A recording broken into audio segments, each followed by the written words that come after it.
Are you ready to get this fucker started at? Yeah, and actually,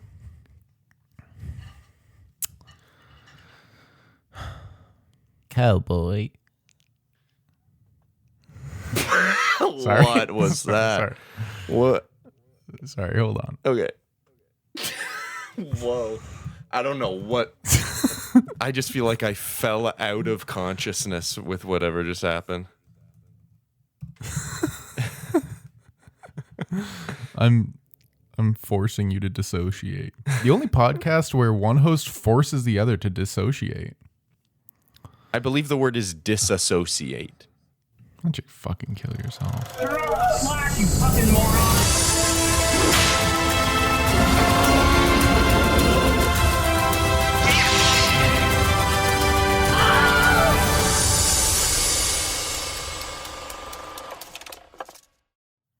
Help! Help! This plaza is being taken over by Germans. Hi, welcome to Screen Share, a movie podcast about getting trapped in a big tower owned by a Japanese guy. My name's Calder. And I'm Adam. And this is our first episode of the Christmas month, Die Hard. That's as long as the soundbite is. Don't want much for Christmas except for Adam to stop playing with the soundboard for this episode. And it's gonna keep going, huh? It's Christmas episode, everybody, and we're starting with Die Hard. I've never seen Die Hard, so I was like, is it really a Christmas movie? Dude, if you keep playing that, I'm actually gonna lose my marbles. Within the first 2 minutes, yeah, it was clear it was a Christmas movie. Yeah, and it's also clear that you're driving me up a wall. Can I be honest? And no more for the rest of the episode. That's all I had prepared anyway. Not that I had any prepared for the last time I used the soundboard, but fucking hell. Yeah, you clearly didn't last time either. Actually, can I say something off the top of the episode? Oh, God, I talked to my cousin, and he listened to the Surf's Up episode, and heard us talking about how bad the Incredibles episode was. And he was like, and then I listened to the Incredibles episode because I was curious what happened, and it was fine. And I was like, oh, okay, cool. Oh. Anyway. Maybe our bar's lower. Maybe we're just that good. So to explain, I listened to an episode, shocking. Whoa. And I realized I didn't explain a goddamn thing about what the podcast is. So if someone just started listening to the Spider-Verse episode, it would make no sense. So this is a podcast, at least for now, where we have a theme for a month and each of us take turns picking a theme for a week. So this week I picked Die Hard. Our theme is Christmas. Next week I think you've got Gremlins. Yes. And then I've got Christmas Vacation, and then we've got Klaus or Claus. I think I might honestly change that to Elf. Okay. Because I feel like Elf is more iconic. I just kind of wanted to watch Klaus. But I think it's going to be Elf. It's going to be Elf. So then Elf for the last week. I say for now because we might be changing things, or we're going to be changing things in the new year. But this is what the podcast has been from here backwards. Yeah. So if there is an episode that you start and I don't tell you what this is happening, that's what's happening. And so fingers crossed you started on this episode, and fingers crossed, or the John Wick episode, I guess. And also fingers crossed. I hope you explained it in that one. Fingers crossed you made it through my shit at the beginning to get to that point. If I knew you wanted to do that, I wouldn't have done that at the beginning. But anyway. Yeah. Die Hard, Christmas movie. I think it's easy to start off with this. Mm-hmm. Do you think this is like an actual Christmas movie? It was one of these movies. Let me say this before you answer. It was one of these movies where I open my mouth. I know.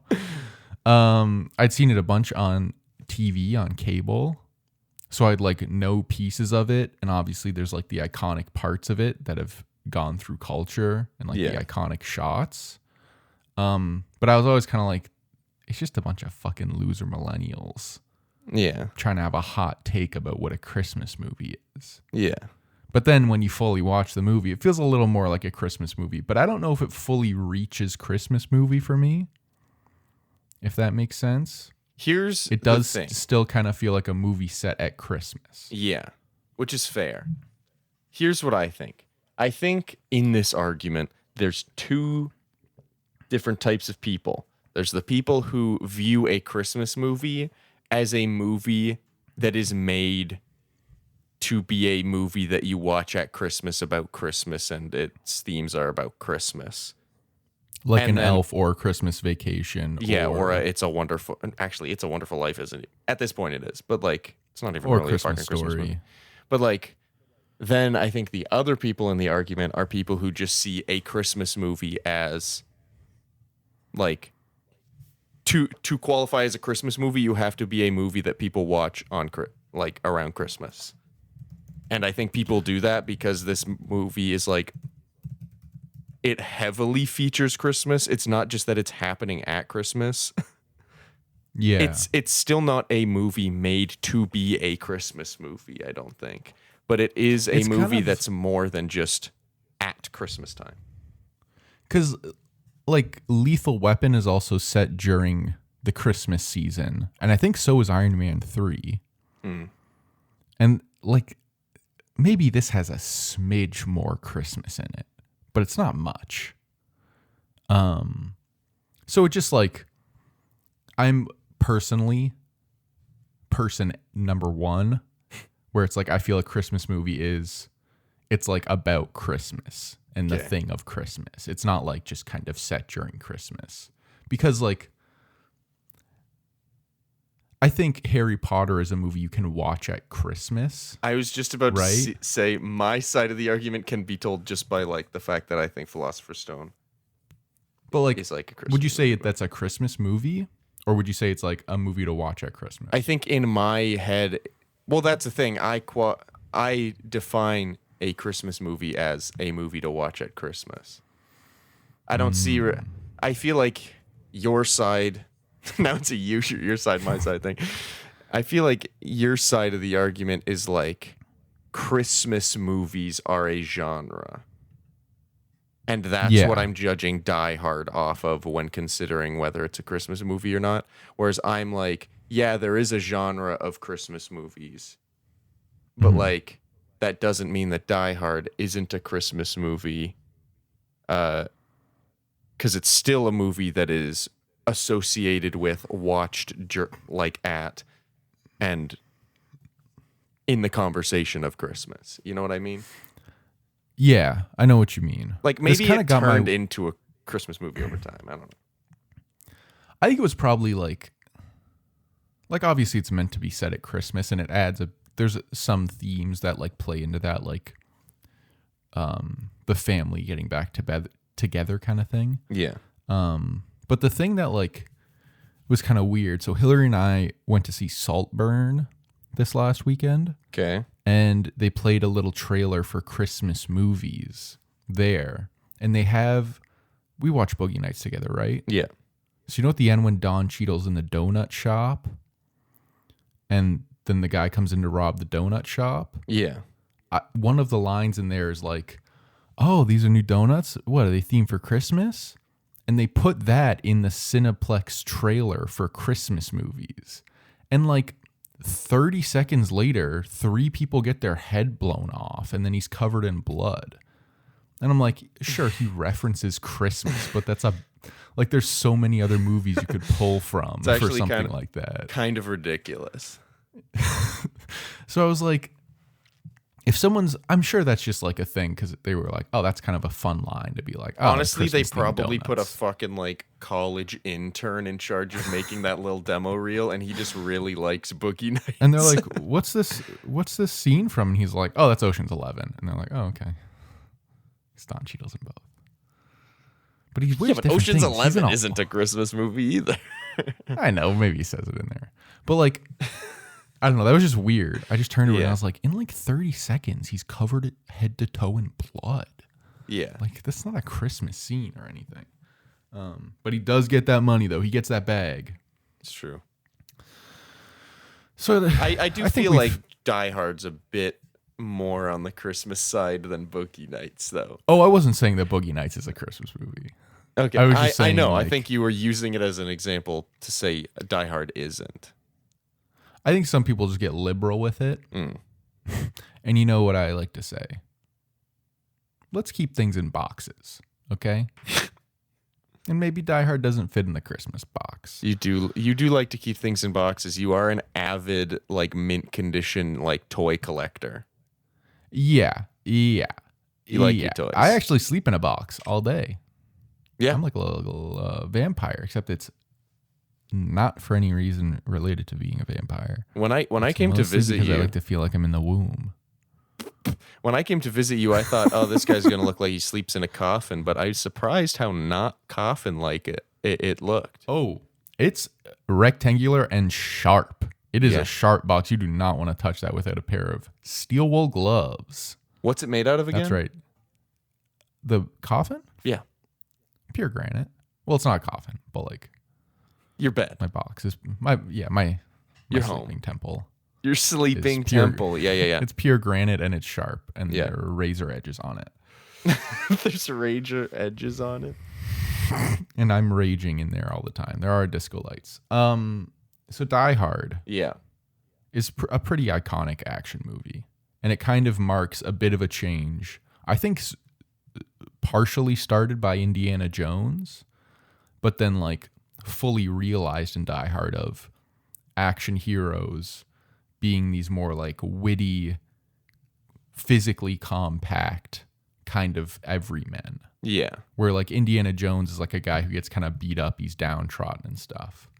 But at the same time in the 80s they have like the Supermen action movies. So that's like the Arnolds and the Stallones and like You almost called him Sly, didn't you?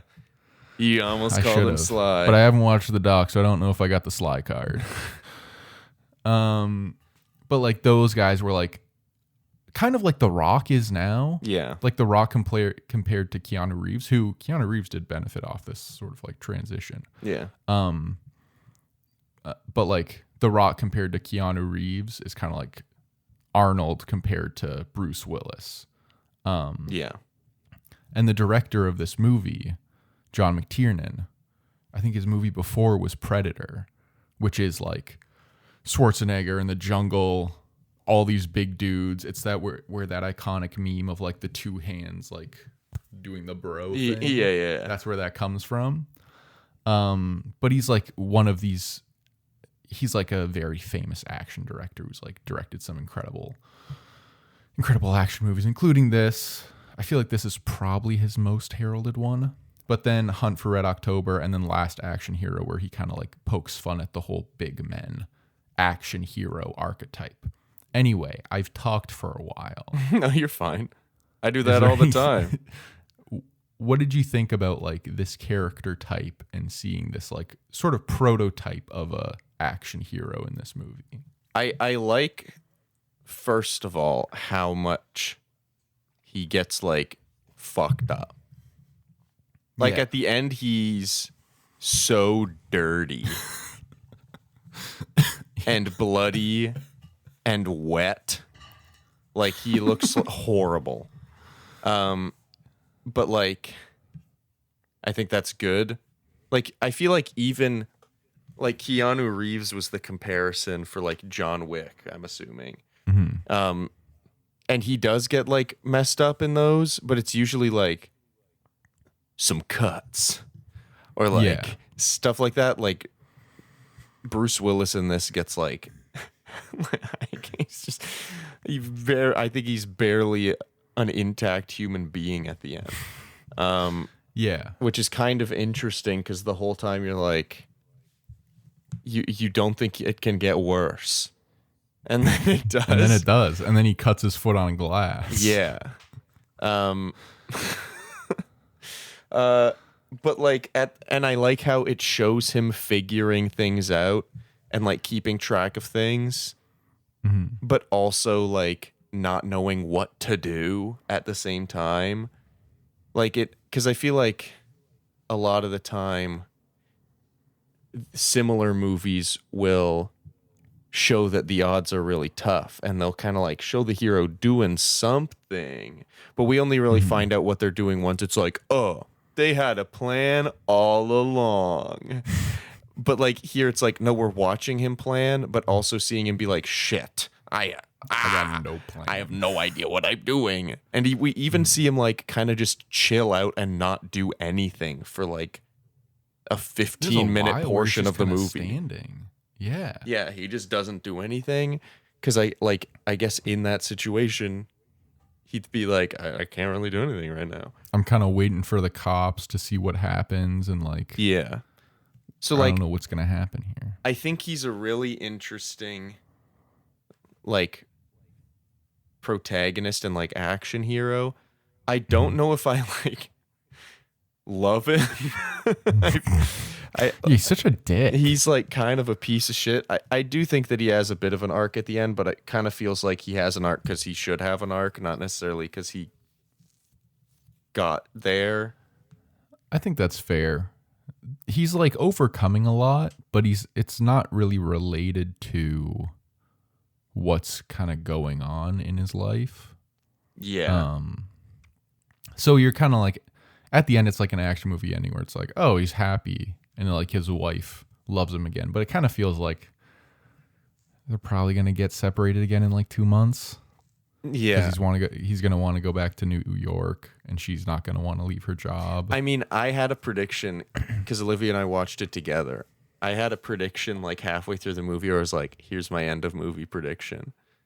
He gets out, obviously, and he decides that he is going to move to LA to live with his family, but he's going to transfer to the LAPD, and him and Al, what was it? Powell? Al Powell are going to be like, what's that called? I was going to partners. Yeah, they're going to be like. I think that is actually what happens. Really? Because I don't know. In the second movie, after his heroics in LA, he's mixed up in another terrorist plot, this time at Washington Dulles International Airport. So it's in Washington, but Al's also in that one as well. Interesting. So, maybe we'll do that on something. Catch up. We're ever gonna do month. Yeah. Gotta catch up on Die Hard too. Yeah. Well, that's another thing. Olivia was like, how do they make a second one? Like 2/3 through the movie. And I was like, I don't know. But they also made like a third and a fourth one. Yeah. And then they waited like 20 years and then made another one. Yeah. But I don't know. It's like, that was my prediction. And I was like, that's also kind of what I want to happen. But yeah, at the end, the way it kind of leaves it is like, I feel like they kind of both just had their arcs of like accepting each other back because they were in this kind of traumatic experience together. Although at the same time, like before anything happened, they were kind of like both showing that they wanted to work things out.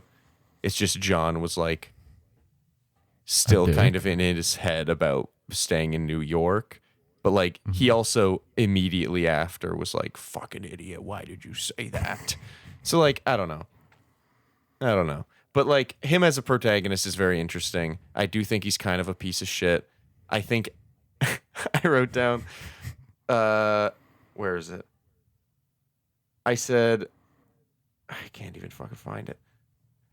Oh, here it is. It says every single John McClane line is a smooth wisecrack. Like every single line. And then 2 minutes later I wrote, actually, every line from every character is a smooth wisecrack. Because it feels like everyone has the perfect response to what the other person is saying. Except for maybe when John's kind of like yelling at Hans for a little bit, being like, stop, you gotta stop it. But like aside from that, it feels like everybody's lines are like, and this is the line especially Al. I like the character of Al, but like every single line he has is delivered like this, where he's like, it's the most important thing I've ever said in my life. And it's like, okay. And then he's like, I shot a kid. He was 13 you're years like, old. He oh. had a little ray gun toy.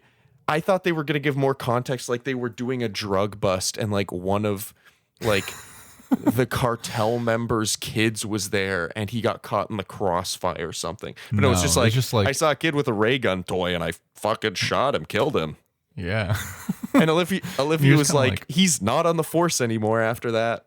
Like, I don't think he just gets. Well, it was demoted. nighttime. It was a nighttime also. Remember, it was nighttime. I guess. Anyway, and I guess it the was cops also cover the up shit 80s. all the time. These. It was also the 80s. Oh, speaking of it being the 80s, something Olivia clocked that I didn't even think about at the very beginning was like that John McClane just has a gun on the plane. Oh yeah, And she was like, this is so pre 9/11. Like the idea of this. and the guy Crazy. looks at him and he's like, "What's that?" Like not even like freaking out. He just looks at it and he's like, and then What? he's like, "I'm a cop." Yeah. On the plane, it's And just he's ridiculous. like, oh, I see. I understand. Definitely like, still not scared. You got a gun, though. Have you seen any of the movies that were kind of inspired by this one? So I'll give you some titles. if that Skyscraper. helps. Yes, I did that's not one see of them, Skyscraper. heavily. But there's like Speed, Con Air, Air Force One, and Sudden Death are some notable ones. I think I've seen part of Con Air. Where it's just like, it's basically Die Hard, but it's in a different situation. So like Speed is Die Hard on a bus, basically. And Keanu Reeves is in that movie, actually. Yeah. Which And then is, Con Air like- is Nicolas Cage, right? Yes. And on a but it's a plane. little less Die Hard on a whatever. I guess it's Die Hard on a con plane, but they crash like halfway through and Dave Chappelle's in it. I don't know if that really has anything to do with the plot. I just think that's funny. Dave Chappelle's got a strange movie career because he'll just like pop up in a random movie. Like I remember I watched The Star is Born whenever it came out. Oh, but I yeah. didn't like pay attention to anything about it. And then like halfway through, Dave Chappelle's just like his buddy who cleans him up after he's drunk. And I was like, what the fuck's going on? Yeah. Weird. Very He's weird. also in Robin Hood Men in Tights. Good, I guess. It's just a strange thing. Wild movie career of Dave Chappelle.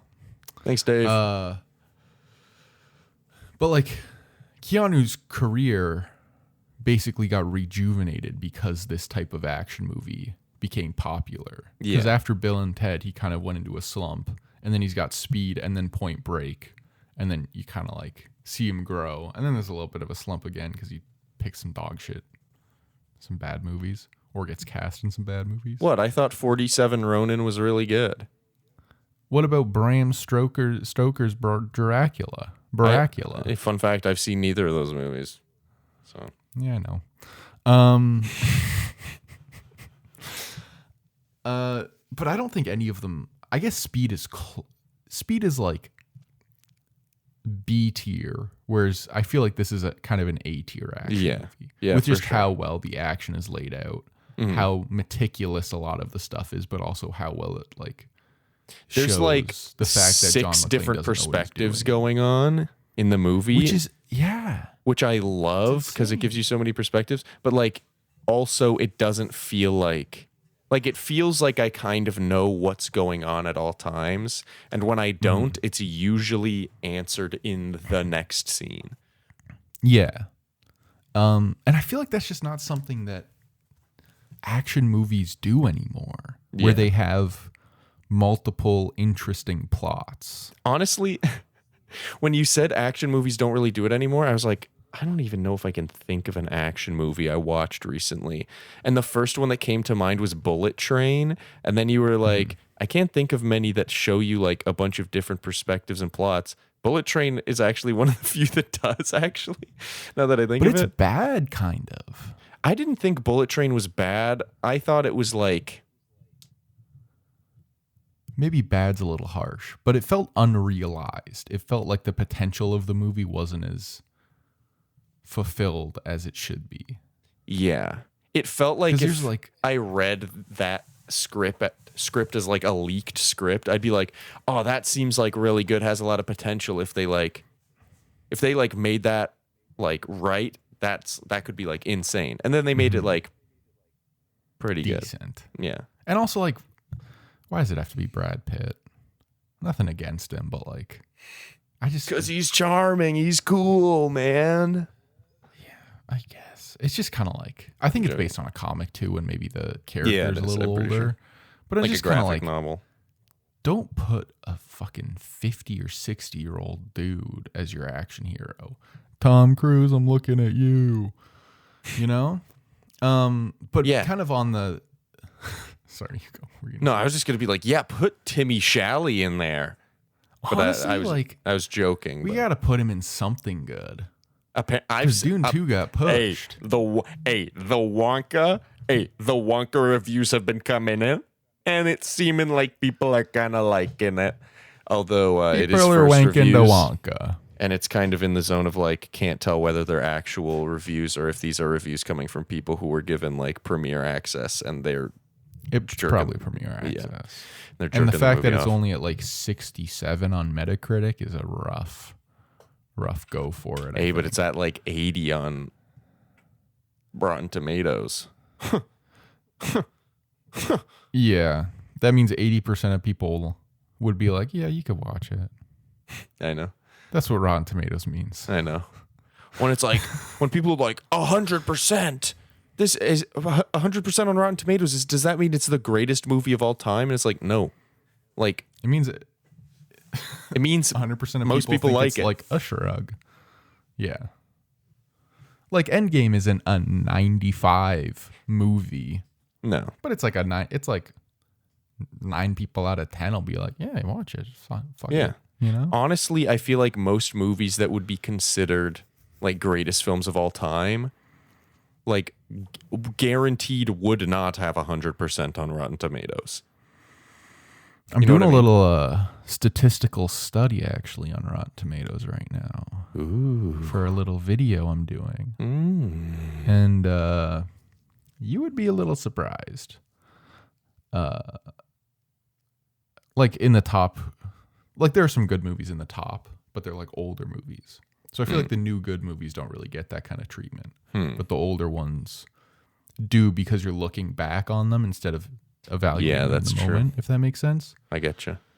I kind of had a thought of that. Sorry, you finish your thing. It's just like The Godfather, Seven Samurais, like those older movies are like highly acclaimed, greatest films of all time, like Citizen Kane kind of. Because you pick out the best ones and bring them to the future kind of thing. Anyway, what were you saying? I was going to say I kind of had that with this movie a little bit. Or like I didn't have that, but I thought about that with this movie where I was like, I wonder if a lot of these things that I'm finding like kind of goofy about the movie, like people look back now and be like, yeah, insane.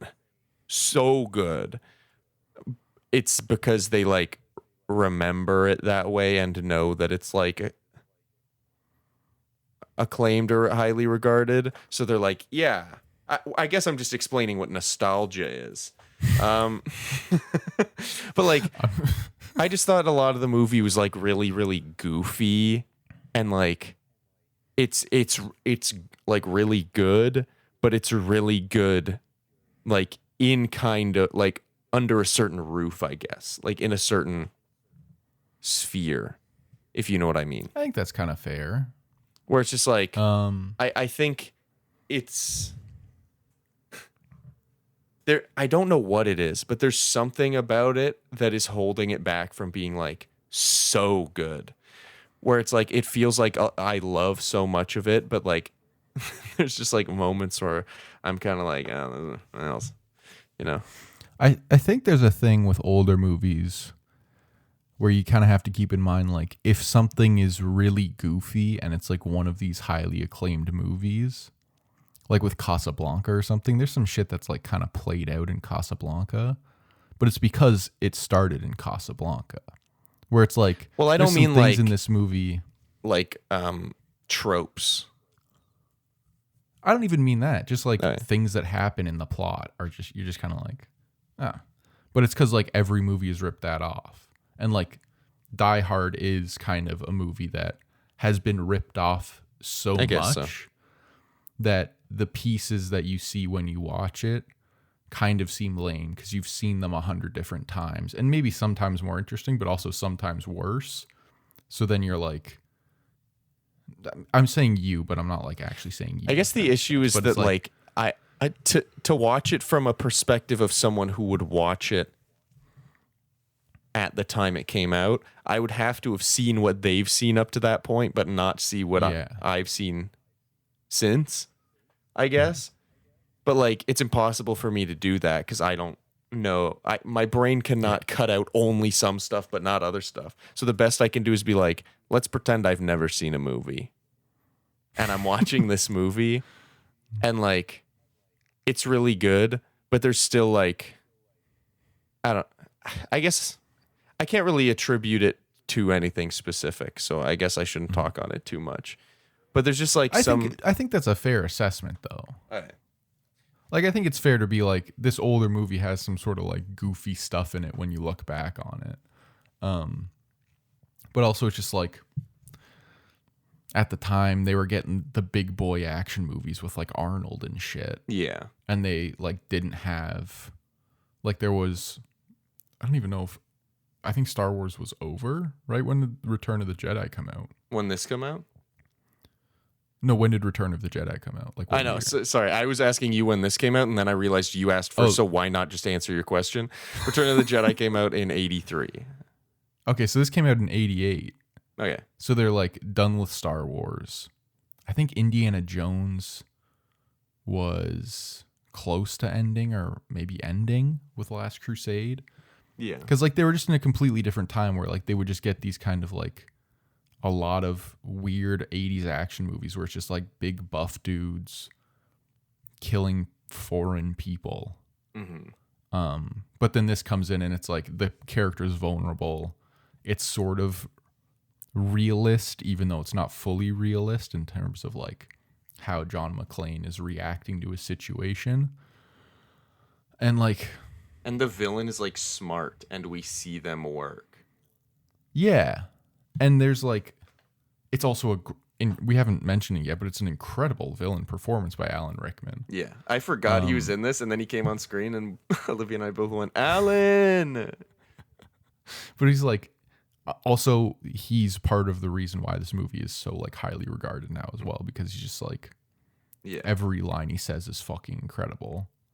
And he's also like, in terms of stupid action movie villain plots, he has one of the more interesting ones. I don't think it's more like there's no reason why you would be rooting for him aside from the fact that his performance is so good that it makes you want to root for him. Yeah. But like, the plot of what he's trying to do is just interesting, and he feels threatening, but also there's a little bit of humanity in him. What am I saying? I'm saying, I understand what you're saying. Is this movie better than Citizen Kane? Well, I haven't seen Citizen Kane. Just give me your gut reaction. Based on what I think I would like? Based on what you think Citizen Kane is about, give me your gut reaction. But is this like my opinion, or am I trying to like make... This is your opinion. I would probably guess, even before I saw this movie, that I would probably like Die Hard better. Interesting. Let's see what else I wrote down here. Because I kind of lost the plot there. Yeah, if me I'm being too. completely honest. Can I be honest? Can't really fully remember what... Like, I felt like we were taking two different sides of an argument, but I don't know what either of our arguments were. So John's getting divorced. Yeah. And he's quickly set up as an underdog. Mm-hmm. He's getting a divorce. He's a New York cop. You sure ask a lot of questions, Argyle. That's so true. Argyle needs to relax. I like Argyle. Yeah, I did too. There's every like side character is pretty good, even the ones that are pieces of shit. Like Ellis. Ellis is an absolute. He's the he's the coked out guy. Salesman. Oh, can I read a line I wrote about him? Yeah, of course. Actually, every line from... Oh, wait, never mind. Oh, this coked out moron is trying to big dick, but he's getting his balls flicked. I don't know what that means. I think I was talking about when he was like talking to John. I forget what he was even saying, but he was like, yeah, I've got a Mercedes actually, or something. Like, I forget what he was talking about, but he was basically like, or no, he was like, got her a watch. It's a Rolex or whatever. And John's like, okay. Anyway, is there a washroom nearby I can get changed? Like, he literally does not care. Yeah. And then, funny little tidbit. You notice at the end, to save his wives' lives, you got to slip the Rolex off. Yeah. No more Rolly for her. Yeah. Ellis, you're a piece of garbage and you're dead. Dude, the scene where he was like, I guess he was coked out, but where he's like, I'm going to go in there. I've watched 60 Minutes. I just remember during that was the only, because throughout the whole movie, you kind of like know what everyone's plan is, or at the very least know like what they're trying to do. Yeah, like you know their angle. Yeah. Even when they don't really know, you're like, I know what they're like trying to figure out what they're doing.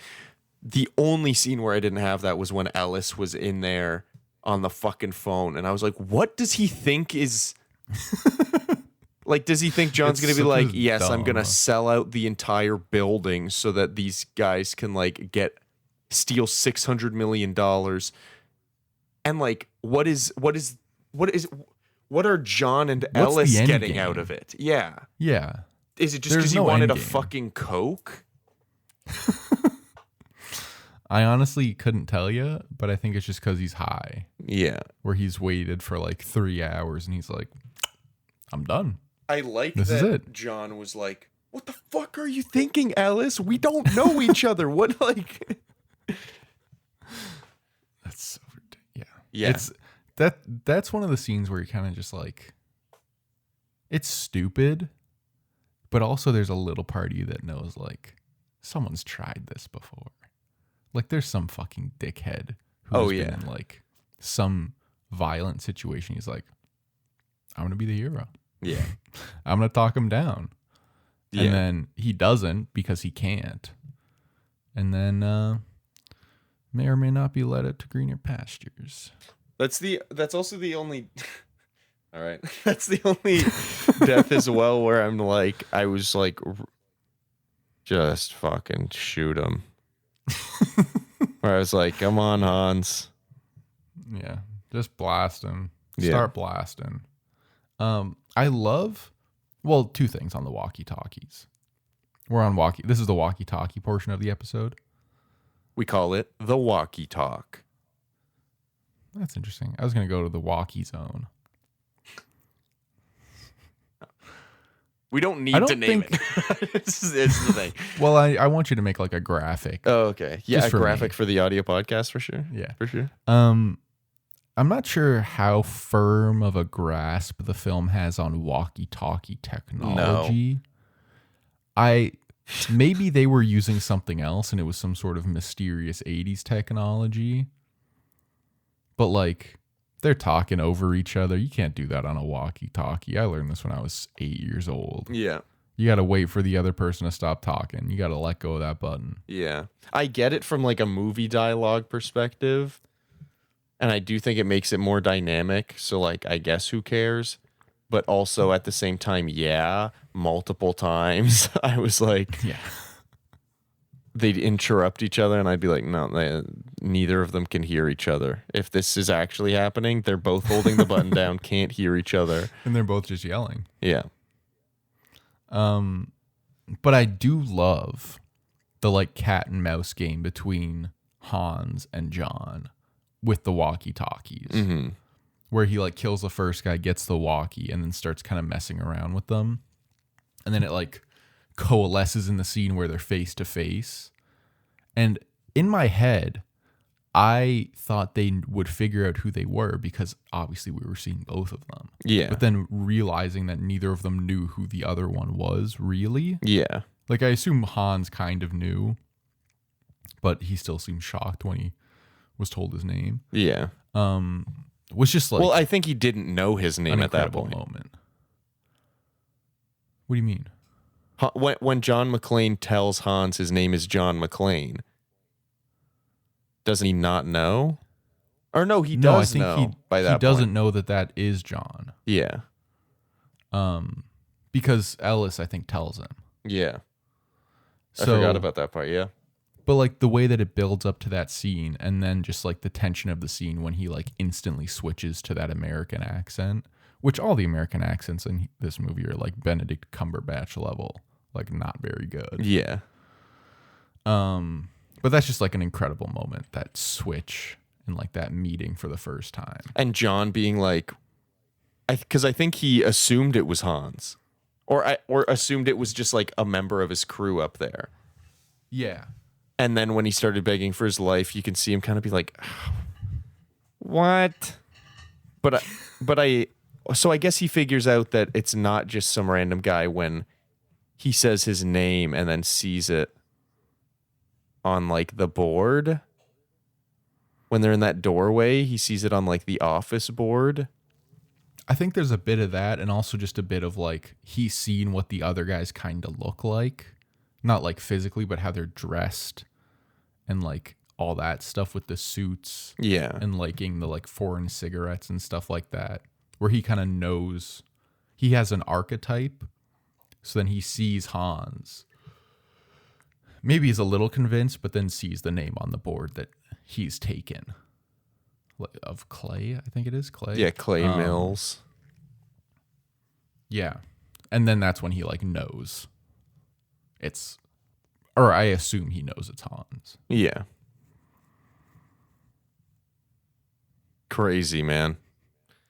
It's kind of crazy to have your like hero and villain not know who each other are, and then have a scene where they are kind of bonding because neither of them know the other person is the other person, but they do know that the other person is the other person, but they don't know that the other person knows that they're the other person. Or actually they kind of do, but they don't know that the other person knows that they know.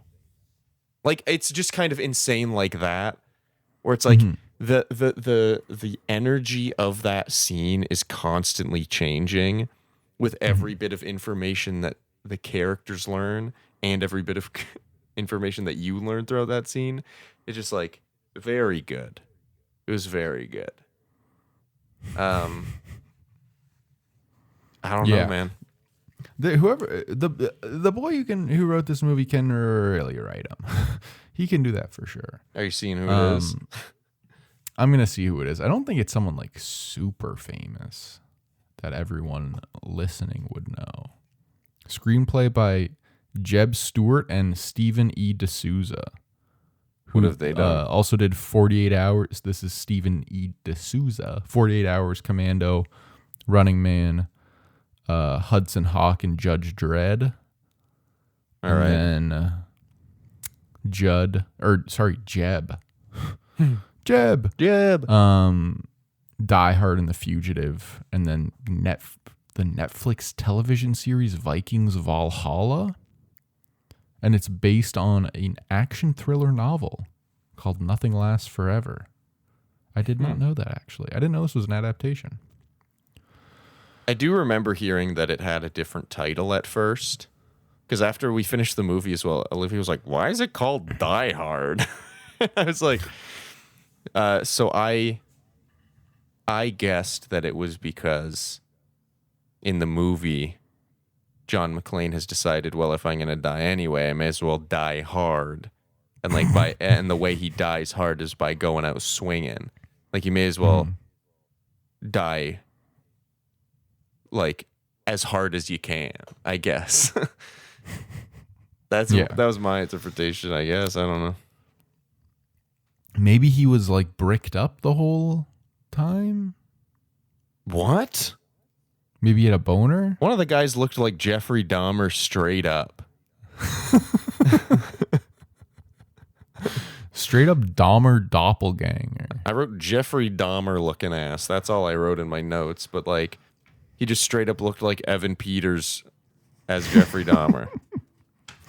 So one thing that I'd like to talk about in terms of kind of going back to our reevaluation and nostalgia slight conversation we had. Yeah. Yippee-ki-yay motherfucker has been so bastardized over the years where it's like become a battle call for these freaks. But really it's like just a little witty joke, a little witty punchline to like this conversation that is not what it becomes later on. Yeah, I assumed that when he said it, it was like a yippee-ki-yay, motherfucker. Does he do it in later movies? Yeah, in later movies, they just like kind of have him say it. Probably because people liked it so much, I guess. Yeah, it's just like a say the line. And like, I think in other Bruce Willis movies, like the bad ones, they're like, oh, we gotta have him say it. I don't think he blasted out in Pulp Fiction, but no. Still very weird. It's just like, because I liked how it was used, where it was just kind of just like a throwaway guy saying a weird thing, and then it came back at the end. But it wasn't like a classic action movie catchphrase like I thought it would be, where it would be like, and here's the moment where he says the thing. Where it's not like get to the chopper. No. Like it's not that kind of thing. So what's up with these freaks and nerds doing this to stuff? I don't know. I don't think they know. I think you're right. But here's the thing. I didn't really have a fucking thing. Can I say something about Hans? I think so. Or did you have a thing that was related to what we were saying? I actually didn't have a thing. Okay. This is a train wreck, kind of, I think, isn't it? Here's the thing. Last time we said that, apparently it wasn't that bad. I don't think it's that bad. I think you and I are like a little bit like unsure of what to talk about. It's a movie that moves so quickly and so efficiently. Yeah. For being like it's a smidge over 2 hours, right? Yeah. Where it's you like just kind of like 15 or something, yeah. You kind of breeze through it so easily. Yeah. And nothing about it is too like hardcore or serious or like poorly done or anything like that. No. Where like I was trying to write notes on it, and it's just kind of like Alan Rickman is electric in the movie. I like that he's uncertain of himself when he's going through this thing. Mm-hmm. It's just like base things about the movie. Yeah. But like, I don't know. I guess it's just kind of well directed because it's just so kind of clinically put together that the set pieces string together in a very effective way. And nothing really breaks the reality of the movie in any sort of fucking fucked up way. Like Hillary and I watched No Hard Feelings, that Jennifer Lawrence comedy. Yeah. And there's like this weird scene at the end that kind of fully breaks the reality of the movie. Okay. And we were just kind of like, why did they have that at the end?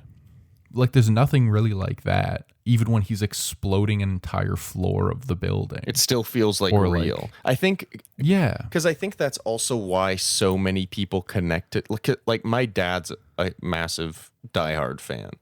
And when I mentioned that to Olivia, she was like, it kind of makes sense. He's like perfect like timeline for this to be like huge. And I was like, yeah.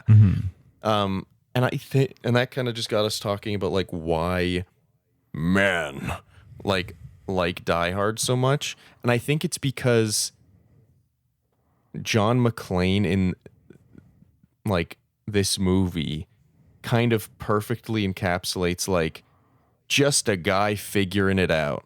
And it's like it's kind of it's not every man's fantasy, but it's like the typical man fantasy of like being put in a situation where you're kind of forced to be the hero. Like I feel like that's like a typical male fantasy.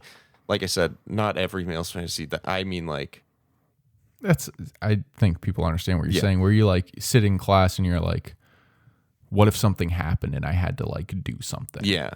Or like, you're just kind of like walking down the street and you're like, what if I had to like fight someone or like kill someone or like, I mean, I'm never thinking like, what if I had to kill someone right now?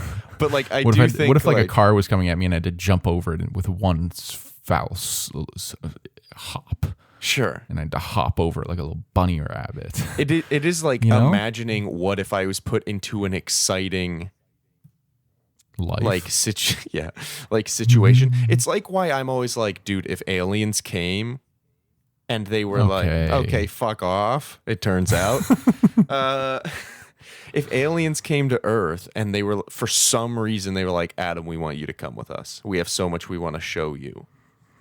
I feel like I'd have to say yes because I'd be like, duh, obviously. Yeah. But like, I'll tell Olivia that, and she's like, absolutely not. Why would you do that?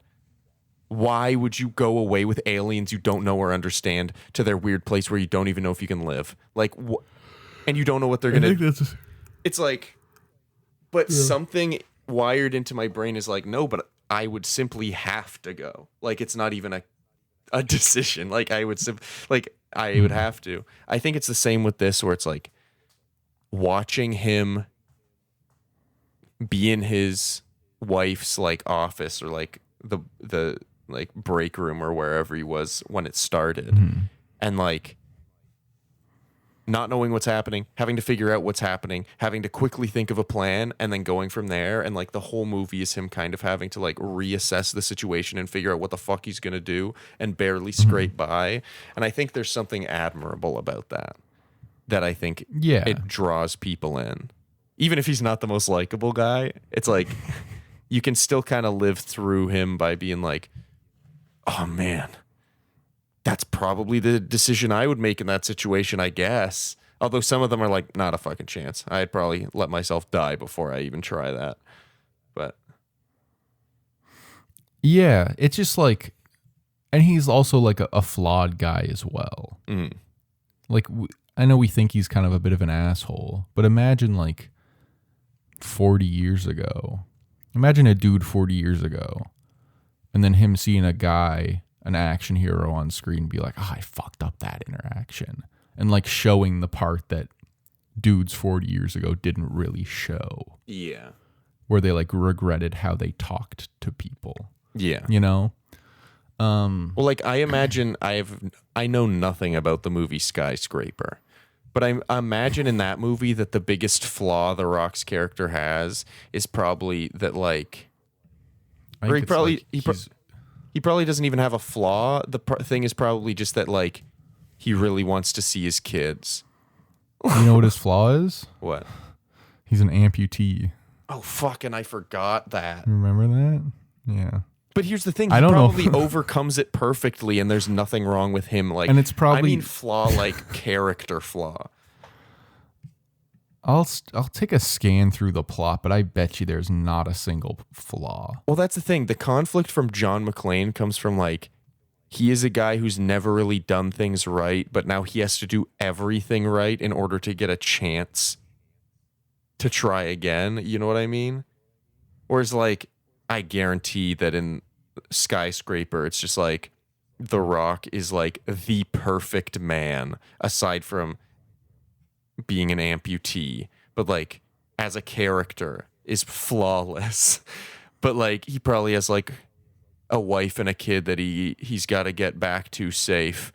There's probably a line at the end where it's like, hey, you want to stick around? Maybe give us like a rundown on what happened. And he probably like, nah, gotta get home to my wife and kids. They're at home waiting for me. Or some like fucking weird line where it's like, oh, because not only is he a hero, but he's also a family man. You know what I mean?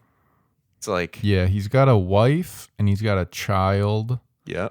And the Sawyer family is happily reunited at the end of the movie. Of course. Because simply, of course.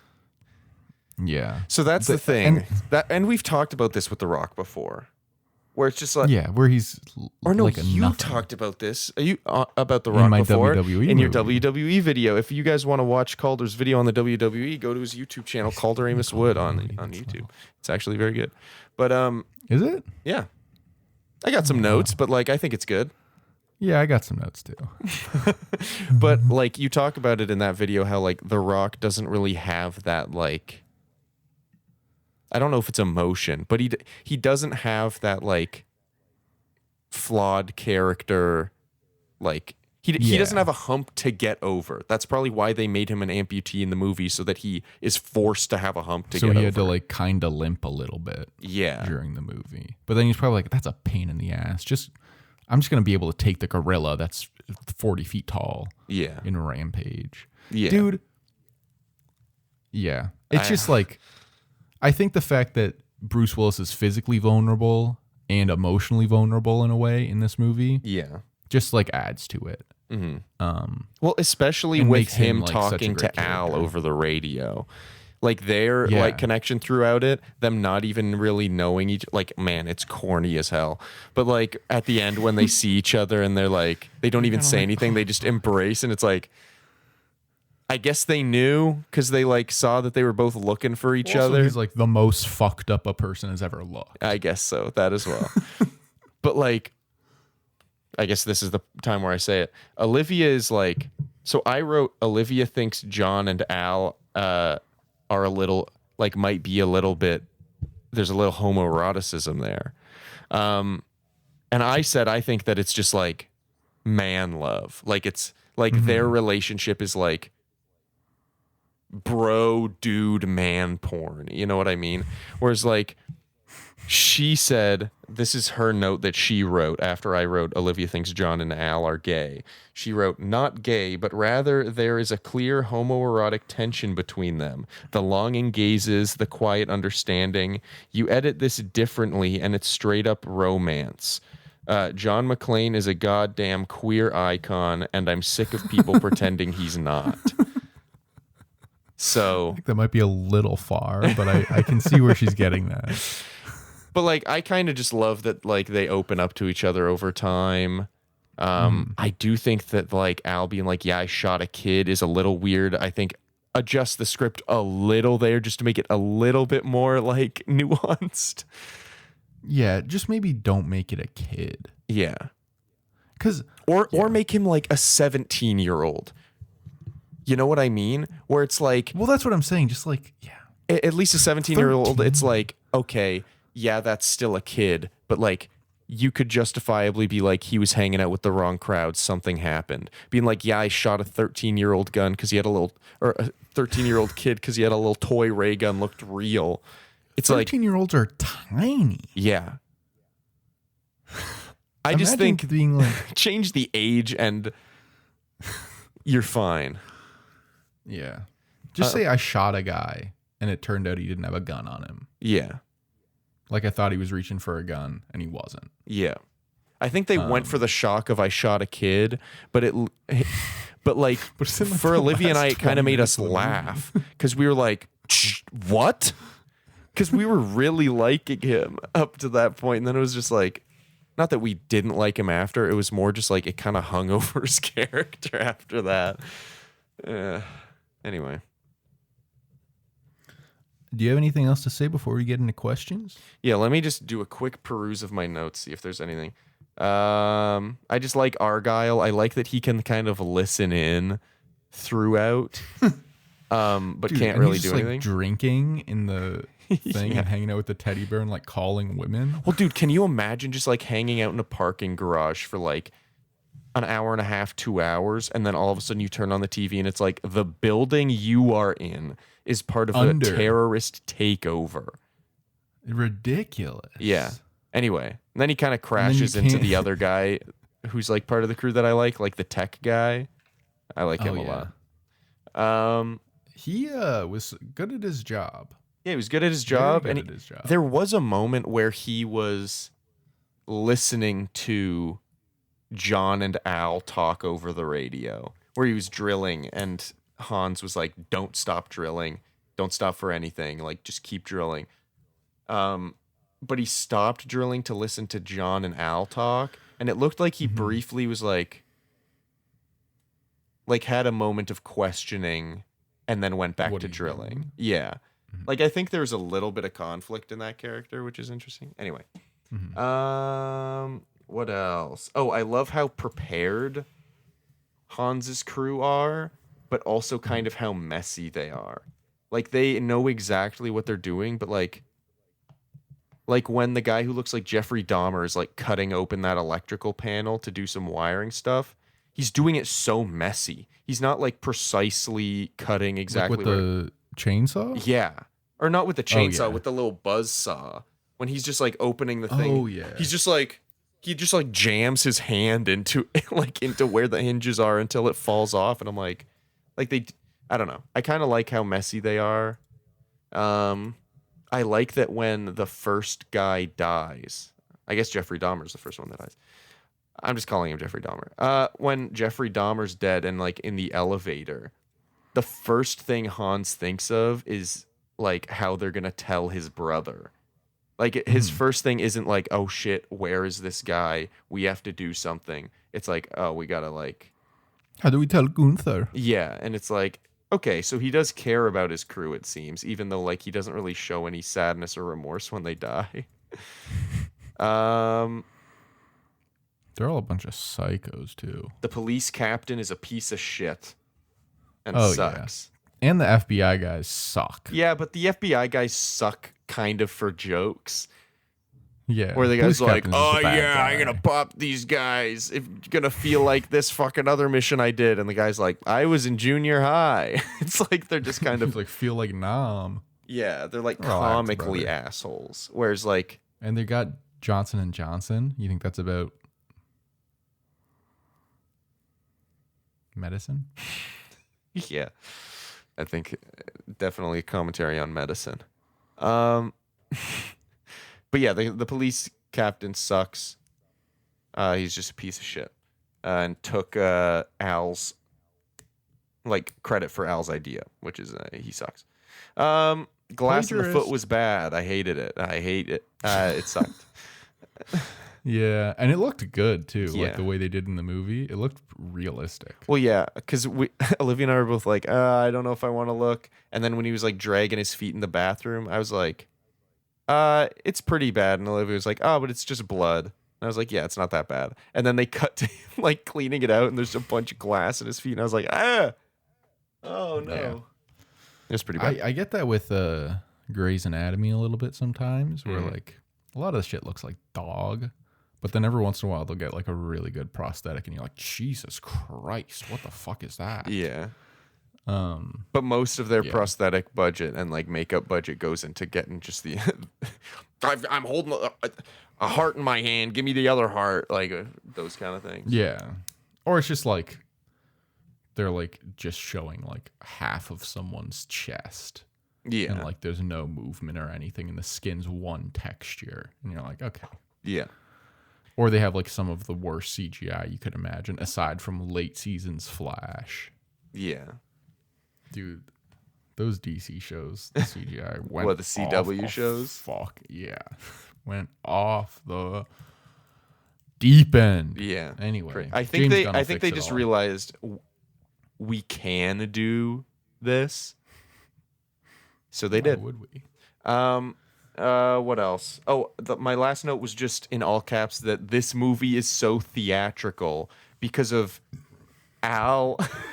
Dude, as soon as the guy who John McClane hung with a chain came back out of the building and they all dropped down and just Al was standing there, immediately Olivia and I were both like, he's gonna shoot him?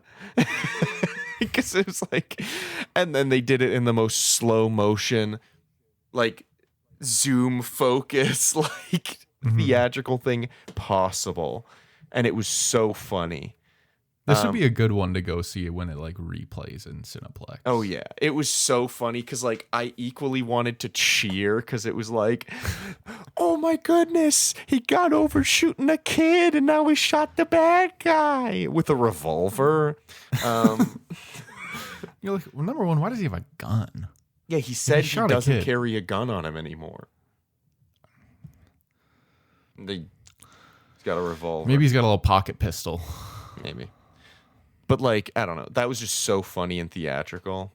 And I liked it. My overall thoughts I wrote for the movie were the movie is a very good time, if not a bit goofy at times. I think that it does a lot of things really well, but is ultimately just a fun time. I think my review is pretty much the same. It's a really fun movie. It starts off a little slow, kind of like a lot of 80s movies do, where they're just kind of like... But I feel like I kind of love it being slow, and then all of a sudden, like, shit's going down. Yeah. But I'm just kind of like, there's a bit of this where it's I'm here for something. Give me what I want. A part of me even wishes that they didn't show Hans's crew getting there, and they just like made it like a thing where all of a sudden this is happening. Like Joker in The Dark Knight, where he just shows up to the party and he's like, Rachel, you want to know how I got these scars? Mommy took a pee-pee in the bed and Daddy got angry because it got all over his new loafers. So he took an apple peeler and he sliced me up. And now I'm the Joker, baby. Like, kind of like that? Yeah, that's actually kind of exactly what I was thinking. That was a good impression. What I didn't get was the sounds. Well, because he's always licking his lips. No. Yeah, in that movie, if you look... Yeah, but what you did was not licking lips. Yeah, but it's audio. Yeah, and you made the wrong audio. Can I ask these fucking goddamn questions? Yeah, man, I've been waiting for it for, what is it, an hour? Okay, next one that's my movie, I'll go, welcome to Screen Share, a movie podcast about time for questions. Who are you casting Adam Driver? What would your Die Hard ripoff be? Like Die Hard on a kind of deal? Yeah. So there was like Die Hard on a bus. They also did Speed 2 Cruise Control, which was Die Hard on a boat. Interesting.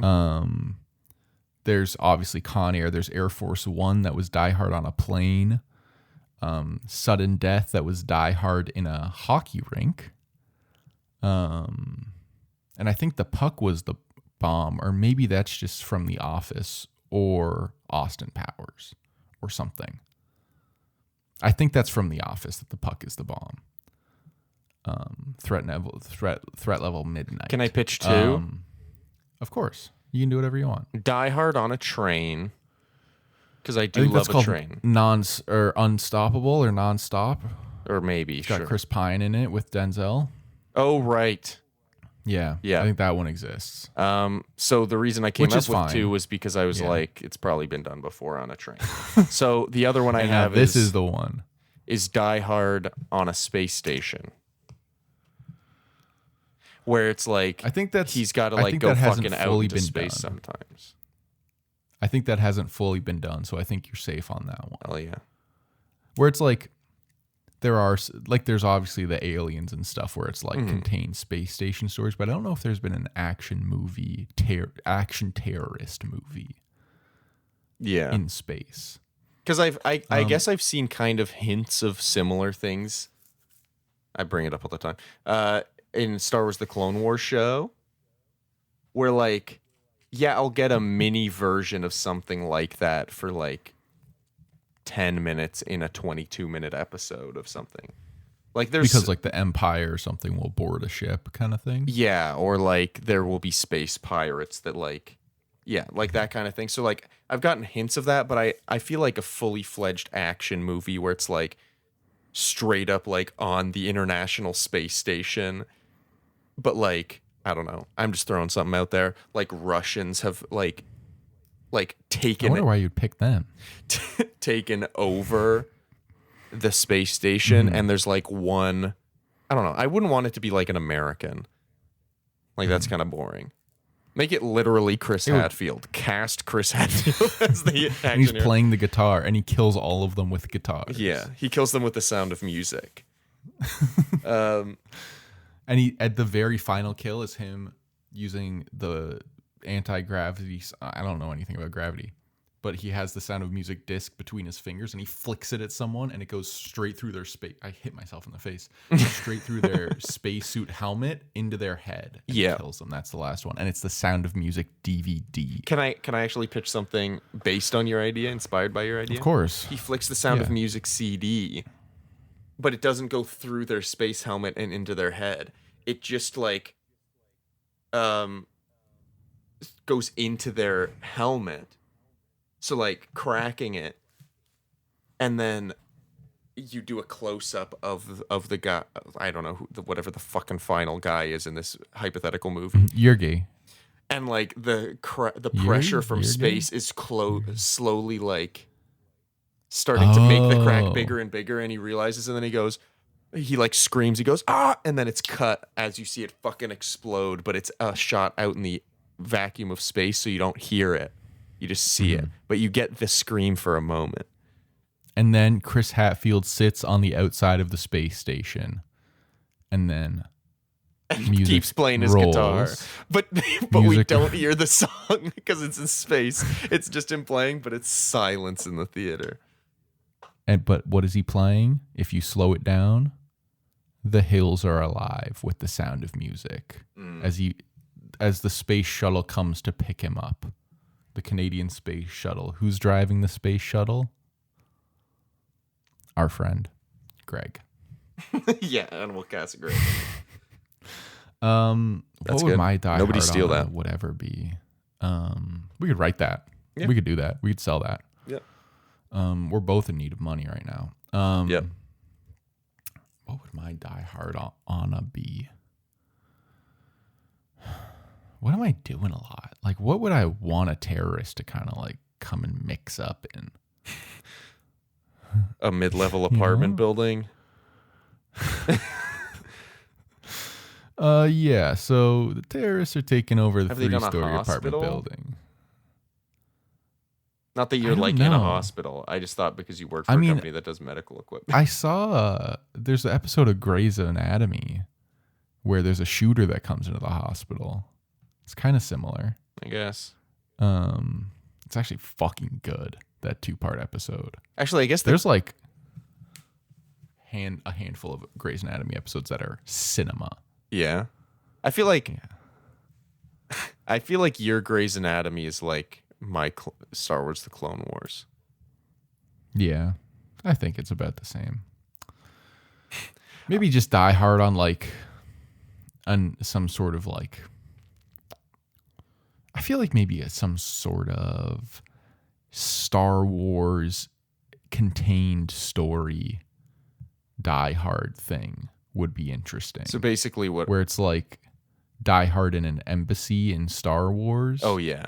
So there's like a bunch of different races that have to get together. Thank you so much for saying that, because I actually thought of the perfect example of a Star Wars: The Clone Wars episode that's like this. Perfect. I forget what it's called, what the episode is called. I think it might be Senate Spy. I'm not sure. But like it's an episode where they're at the Senate on Coruscant, and there's a bunch of senators there to discuss a new bill or something. And then a like band of bounty hunters led by Cad Bane. It was actually the introduction of Cad Bane. Oh my god. I hate that guy. They basically are keeping the senators there and like hostage, but like Anakin is there because he was like visiting Padme, so nobody knows that Anakin is there. But then he realizes what's going on, and he is kind of the John McClane of that, because he's like slowly taking out the bounty hunters and shit. It was actually pretty good, but it was kind of sounds like a interesting episode. Yeah. There's dude, it's a great show. The issue is it was, I think, season 2, so it was still in the era of like the animation kind of looking a bit janky, but like it's not bad. But next question, would you shoot a kid? No. Okay. I just wanted to get that on record. Would you? Don't like the pause. No. Okay. It was the connection. Gruber or Snape? Which role do you like Rickman in better. Snape. Gruber kind of like made me feel weird because I felt like he was almost Snape and I didn't know how to feel about it. I think Snape is also just a little like he played him for like 5 movies, right? Yeah. And I think also that like Snape as a character, like what we discussed it in our episode 2 of the pod 48 episodes ago or something like that. Like I think 49. he was, I don't know, but he was cast without like any auditions or anything, or like he like when they knew they were making the movie, they were like, and we're getting Alan Rickman for Snape for sure. So like Snape literally is Alan Rickman at his most Alan Rickman, I think. Hans Gruber is like good, like really good, but like Yeah. I don't know. Hans Gruber's like a great character, but Snape is Alan Rickman dialed to 11, so it's hard to. Yeah, I think it's probably Snape. I just think it's interesting that he's like got 2 pretty iconic villains, and he's also, of course, done other things. Wasn't he a Dracula as well? I don't know, probably. I'm like 90% sure. I don't really follow these British. Or am I thinking? I actors. think I'm thinking Christopher Lee. Anyway, it doesn't matter. Do you have a favorite Bruce Willis movie?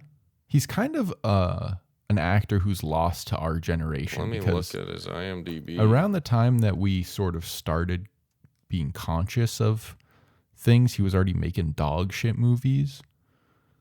But like there's Pulp Fiction, there's 12 Monkeys. I guess Pulp Fiction, Sixth Sense. I haven't seen. Oh yes, of course, Sixth Sense. He was one of the biggest stars in all of Hollywood, but he has no real cultural footprint with people of our age. So I just find it kind of interesting. And also this was his breakout role. He was in like 2 movies and then 3 before that uncredited. Oh, Looper. Before this movie. Oh, he is actually great in Looper. So probably Have you seen Looper? Yeah, I love Looper. Interesting. So yeah, probably Looper, I guess. He's yeah. You know what's not great in Looper? Joseph Gordon-Levitt's prosthetics. Why is they making that kid look like such a freak? What the fuck did you just say? Who would you cast? Anthony Davis. What role would you cast Anthony Davis in? Oh, wait a sec. Bruce Willis voiced RJ in Over the Hedge. That is actually an iconic role because I did play that video game for much longer than it deserved. Over the Hedge is Did you have the so Over the good. Hedge? Did you have the Over the Hedge video game? No, but I remember borrowing someone's DS before I had a DS and playing a level where Hammy had to try and get a cookie off of the roof but avoid all the lasers. And I just remember being like, it was I like gotta hard. get a Nintendo DS. And there was the golf cart smash up derby. I don't know if you ever played that, but it was fucking sick. There were so many games that I just could not do. I think we talked about this on the Incredible episodes. Dude, Who would you cast Adam Driver as? Sorry, I'm still on Over the Hedge. What a fucking cast. Bruce Willis, Gary Shandling, Steve Carell, Wanda Sykes, William Shatner, Nick Nolte, Allison Janney, Eugene Levy, Catherine O'Hara, Avril Lavigne. Like, what? Yeah, it's psychotic. And, like, what a great film. We should do that one month. Who did the the soundtrack? Ben Folds soundtrack. Ben Fucking Folds killed 5? it. RJ! Remember the fucking bear? Anyway, that is a good Damn, film. this guy's gonna pick it for our next animation month. Probably. Adam Driver. I feel like maybe the obvious, but the one that I don't want to put him in is Gruber. Okay. I do think he could do a great Gruber. But I don't know if he could do McClane. No, We've seen him try to lead an action movie solo. Die Hard on a Planet with Dinosaurs. Not quite, but that was interesting. I feel like I wouldn't be opposed to giving Adam Driver another chance at being an action lead, when it's not 65. What do you mean? The script was good. What script? So remember when he went anyway, I don't know. I feel like Hans Gruber's a good choice. I was going to say like one of the henchmen, but like I don't know. Maybe Ellis? Maybe, but I don't think he has the Police asshole chief? in him. Maybe Old Johnson? FBI guy? No. The police chief, no. I don't know. Probably Gruber, I guess. Holly? He could be Holly, maybe. I think we don't want to choose Gruber because he's like the obvious choice, but like I think he's the obvious choice. Yeah. And also it's just like, yeah. I guess we're not recasting because of someone being so bad. No. We're just saying who Adam Driver would be best at.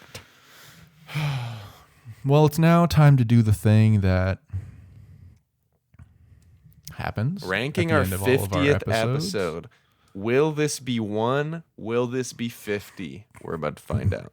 Or will it be somewhere in between? I don't want to. I'm not a betting man, but I'd put my money on somewhere in between. The odds on that are horrible. Minus 10,000. Wow. So, insane. Yeah, you're going to have to put a lot of money down to get it. Do you want one of us to put our money on 1, one of us put our money on 50 to increase our odds? I don't think this bit should go any farther. Fair. Thank Thank you for your honesty. I agreed, but didn't know how to get out. So I say, okay, should we reset the fucking cycle? Because we've been ranking our own movies first, but I'd like to make it so that the other person didn't choose the movie picks first. Sure. So I'll pick first here because this is yours. It's all gonna reset in 2024 anyway, so it doesn't matter. But oh well. We got a lot of good movies on here. Wow. I don't think I will have picked that up. No. Calder did a clapping sound effect on Discord. On Discord. Oh, right, because it's recording your mic audio.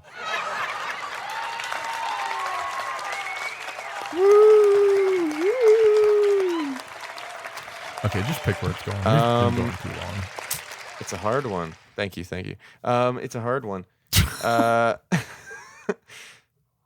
Man. I'd probably put it above. I feel like I'd for sure put it above like Scream. Where's Scream? Scream's, Scream's 23. Yeah, but I think I'd probably put it higher. I just know for sure I'd put it above Scream, I think. So that's like the floor. Yes, for me. Okay. I don't think I would put it above anything above like. Is Game Night kind of your ceiling? I'd say Iron Giant's probably my ceiling. So somewhere between 16 23 and 22, 15. yeah. I guess you could say it 23. that way. Interesting. As you decide, I'm going to keep thinking also. The thing about this exercise that we do is it's unfortunate. Because I like all of the movies in that range. Yeah. A lot. And there is a part in my heart that believes Fast Five's a better action movie than Die Hard. But there's also the part of me that feels like Fast Five is 21 spots too low on this list. So I can't follow that fully. Wow. Because my heart's been dragged out of my chest and thrown on the ground. Yeah, maybe we can move Fast Five up later, but also like I will say that I vehemently disagree that Fast Five's better than Die Hard. So. Well, because you just don't know what it's going on.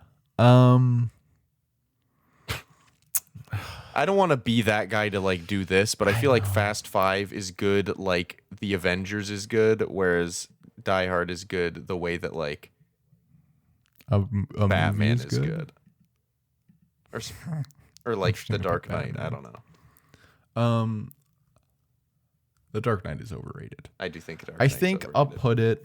I don't even see the thing is like I don't really want to put it above Marriage Story though. Okay, then we don't have to. That's still in my range. I think under West Side Story. And above Fast Above 5? Fast 5. Yeah. That's where I'm that's kind of where I slot it. I'm That's honestly where I log completely on. fine with that. That's where I log on for this episode. I've logged on there. I'd say I'm completely fine with that.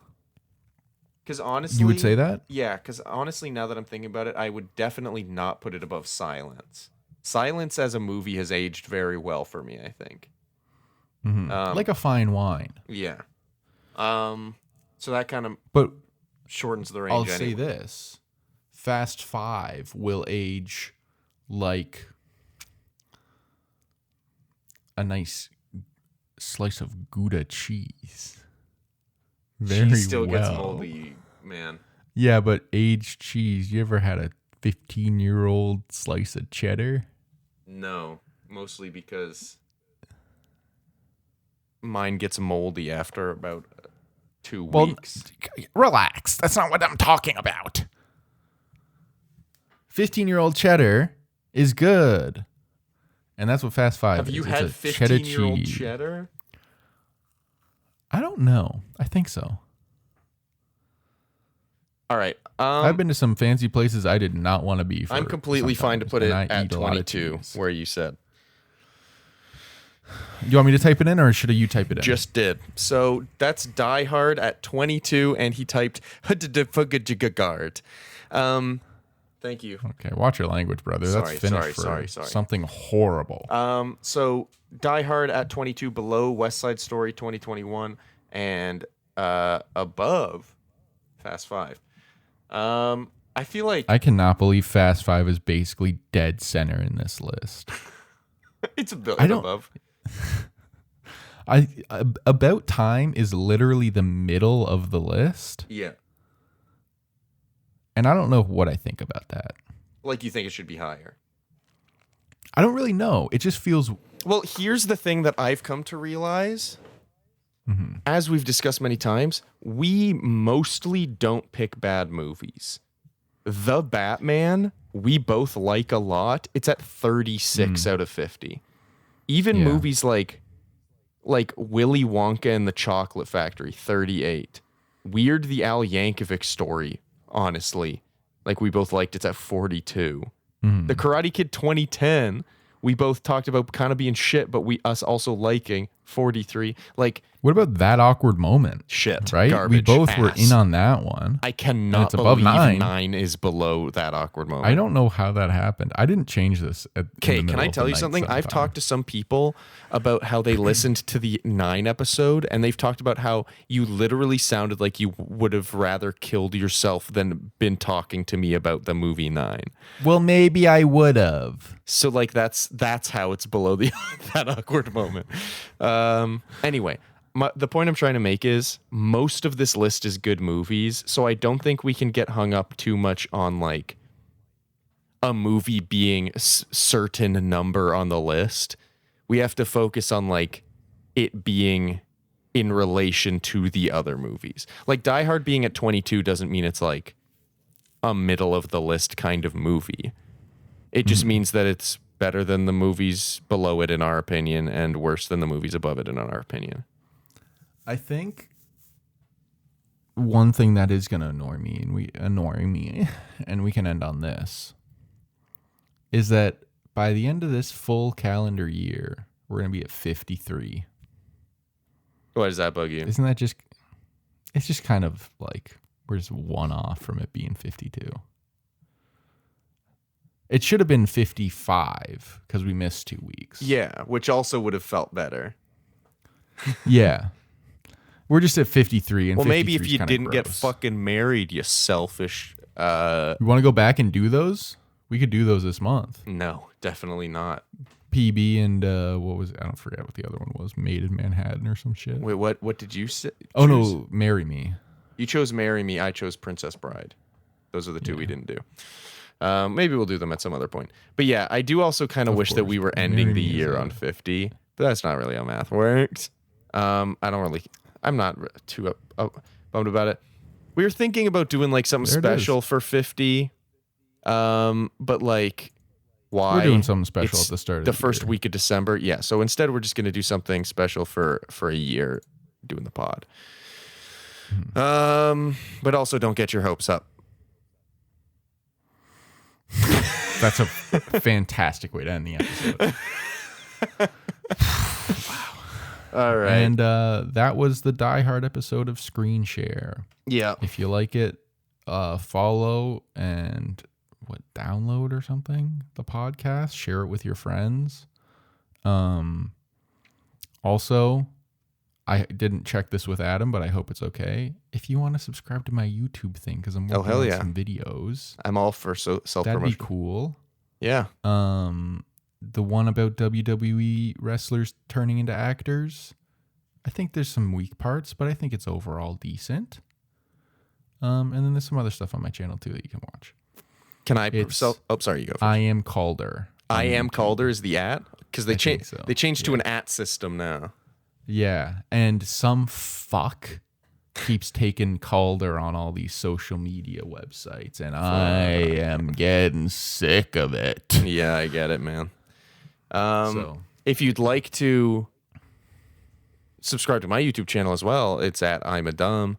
Haven't released a video in a long time. I kind of do this thing where I release maybe one a year or one every other year because I procrastinate it very hard. But there is one that's that if I don't release in the next couple months, you'll probably never hear from me again. So that would make this podcast difficult because then I'd have to figure out guests. Yeah. Dude, that's actually one of the most annoying and unsatisfying sound bites ever.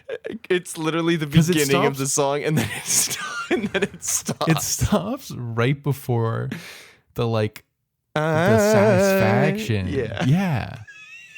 Oh, we could just fill it in. Oh, no, it's fine. Anyway. End it. All right, everybody. Thanks for listening. We appreciate you. Love you. If you like the episode, feel free to follow us wherever you listen. Maybe give us a little rating, a little review if you'd really like to. Share us with your friends if you think they'd like it. That's kind of the main thing that helps us. You're saying all the shit I said already. What? Saying all the shit I said already. Bye.